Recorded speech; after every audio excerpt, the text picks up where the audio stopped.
보스턴의 제일 좋은 것 중에서 하나가 나무가 크다는 거거든요. 우리나라 같은 경우에는 전정 작업으로 나무를 쉽게 베어버리잖아요. 보스턴에서는 나무를 함부로 베지 않습니다. 얼마 전에 신문기사를 보니까 우리나라 가로수들이 못생기게 함부로 달려있잖아요. 잘라놓는 이유를 민원 때문이라고 하더라고요. 한 사람이 민원을 넣으면은 환경적인 종합평가 없이 악성 민원을 해결하기 위해 일단 조치하고 보는 거예요. 그러다 보니까 보스턴에서 볼 수 있는 큰 나무들, 아름다운 자연 풍경들을 서울의 도심에서는 느끼기가 쉽지 않게 돼요. 예를 들면은 오래된 소나무가 전깃줄이나 혹은 가로등을 건드려가지고 민원을 넣는다고 생각해보세요. 우리나라는 나무를 아무 생각 없이 자르는 정책을 하고 있는 거거든요. 저도 예전에 살던 한강맨션 단지에 오래된 단지이기 때문에 단풍나무들, 은행나무들이 크고 예쁘거든요. 어느 날 그 나무들을 다 너무 보기 흉하게 잘라놓은 정서가 파괴되는 느낌이죠.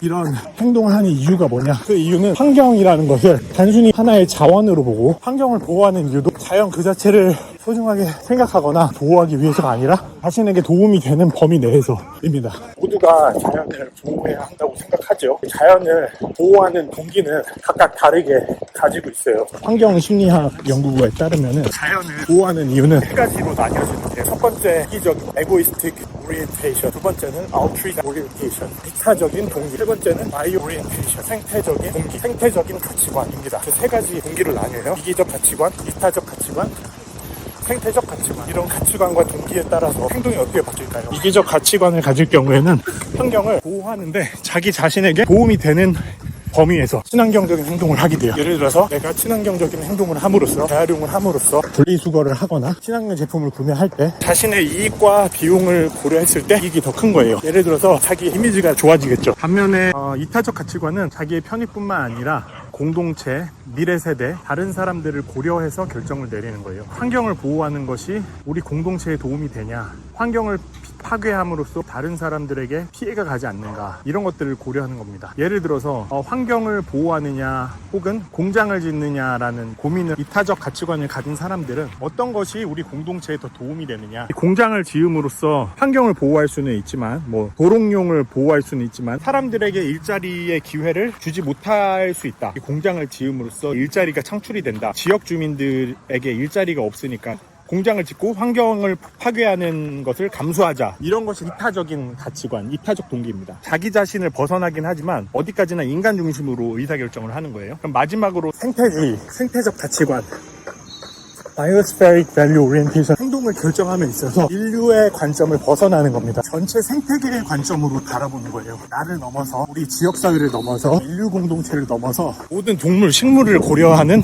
의사결정을 하게 됩니다. 인간 중심의 이익과 비용을 계산하는 것이 아니라 인간, 동물, 식물, 미생물, 이 모든 것들, 예를 들면은 세계에서 중요한 자연유산의 하나로 선정되어 있는 서해안의 갯벌을 매립해서 도시를 만들고 공장을 가, 이 갯벌이 가진 환경적 가치, 생태계에 중요한 역할을 하잖아요. 오염을 정화시키는 작용을 고려하는 겁니다. 자연을 보호하는 이유가 나를 위해서도 아니고 인류만을 위해서도 아니고 전체 생태계를 위해서, 전체 지구 생태계를 위해서 환경을 보호하는 활동을 하는 거라고 볼 수 있어요. 예를 들면은 바디샵 같은 화장품 브랜드에서 동물에 대한 화학 실험을 반대하잖아요. 그런 브랜드를 지지하는 이유가 여러 가지일 수 있어요. 예를 들어 이기적 가치관을 가진 사람은 쿨해 보여. 인스타에 자라가면 개념 있는 사람으로 칭찬받아. 이타적으로 생각하는 사람은 이 브랜드가 잘 돼야 지역사회도 살고 다양한 브랜드가 잘 되는 바람직한 경제가 되지. 경제 중심으로, 인간의 경제 중심으로 의사결정을 하겠죠.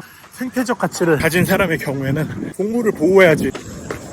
인간의 피부를 위해서 동물에게 실험하는 것은 바람직하지 않지. 바디샵 같은 브랜드를 지지하고 구매하는 행동을 하게 되는 거죠. 보스턴에는 많은 나무들이 몇십 년, 몇백 년 동안 잘 자라고 있는 이유, 다소 불편함을 주더라도 함부로 나무를 잡는 이유. 보스턴에서는 생태적 가치관을 가지고 있는 반면에 서울의 가로수들이 민원으로 인해서 베어져 나가는 이유를 생각해 볼게요. 서울에서는 이기적 가치관에 기반해서 행동과 정책을 결정하기 때문이에요. 나무가 불편함을 주었다고 해서, 자기가 손해를 본다고 해서 첫 번째, 다른 사람을 고려하지 않았죠. 나무를 좋아하는 다른 사람, 우리 지역사회 고려하지 않았죠. 그리고 나무의 생명의 소중함, 이 나무에 살고 있는 수많은 생명을 고려하지 않았죠. 따라서 이타적인 가치관으로 봐도, 생태적인 가치관으로 봐도 그 결정은 이기적 동기에서 비롯된 결정이라는 거예요. 그런 점이 바로 이 서울의 풍광과 이 보스턴의 풍광을 다르게 하는 수많은 요인 하나이지 않을까. 그러면 하자는 거냐? 한국인의 가치관을 비판하는 것 뿐이냐? 아닙니다. 저는 이 환경심리학을 연구하는 연구자로 친환경 행동을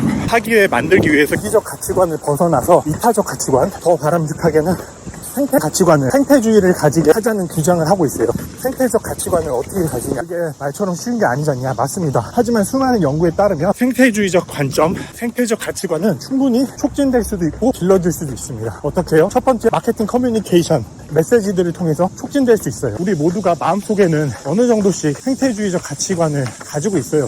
100% 이기적이고 100% 생태적인 사람은 없습니다. 모든 가치관이 20% 혹은 20% 70 이렇게 섞여 있는 거죠. 따라서 마케팅 커뮤니케이션을 통해서 촉진될 수 있는데, 예를 들면 영상을 하는 것, 광활한 자연의 아름다움을 보여주는 것, 사진, 영상, 글을 통해서 자신의 내면을 돌아보고 자연의 아름다움의 경외감을 느끼게 되면 생태적 가치관에 따른 의사결정을 하게 됩니다. 두 번째, 교육. 생태적 가치관을 가르칠 수 있어요.